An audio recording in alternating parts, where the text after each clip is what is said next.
राधे राधे दोस्तों, स्वागत है आप सभी को हमारे YouTube चैनल पर। ये चैनल सनातन पौराणिक और ऐतिहासिक गाथाओं को प्रस्तुत करता है।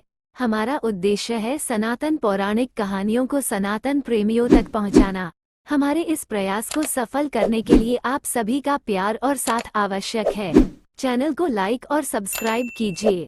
दोस्तों, आज हम आपको बताने जा रहे हैं कि कैसे देवराज इंद्र के पुत्री ने असुरों का गुरु शुक्राचार्य से विवाह किया। जबकि देवराज इंद्र और शुक्राचार्य आपस में शत्रु थे, तो चलिए शुरू करते हैं कहानी।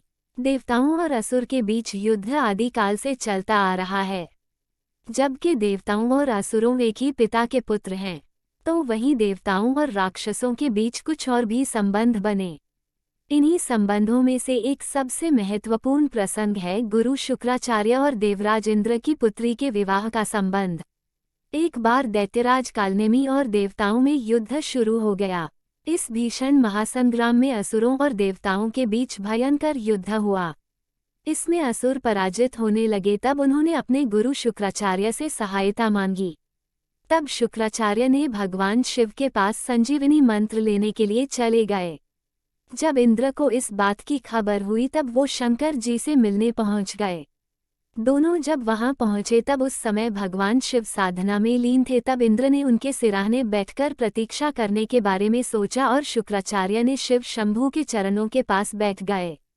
जब शंकर भगवान साधना से उठे, तब उन्होंने शुक्राचार्य को सबसे पहले देखा और उनसे वह आने का प्रयोजन पूछा।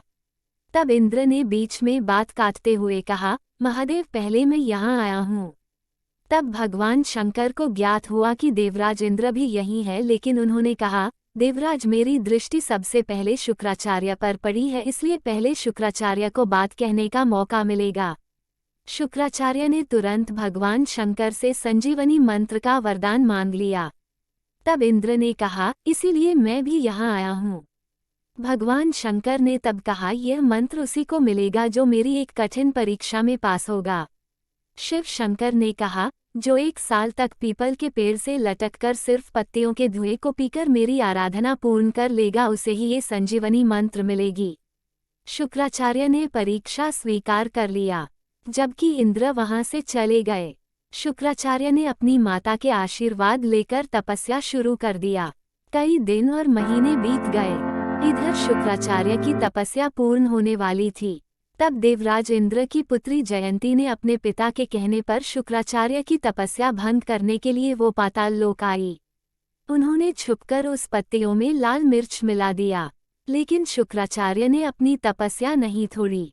इस बात से भगवान शंकर बहुत क्रोधित हो गए और उन्होंने तुरंत शुक्राचार्य को संजीवनी मंत्र का वरदान दे दिया। इंद्र की पुत्री को अपने इस अपराध का बहुत पछतावा हुआ और इसके प्रायश्चित के लिए शुक्राचार्य से विवाह का प्रस्ताव रखा और शुक्राचार्य से शादी कर लिया। दोस्तों, आज की कहानी यहीं तक। इसी प्रकार सनातन पौराणिक गाथा और ऐतिहासिक कहानियों को जानने के लिए चैनल को सब्सक्राइब करके हमारे साथ बने रहिए। धन्यवाद।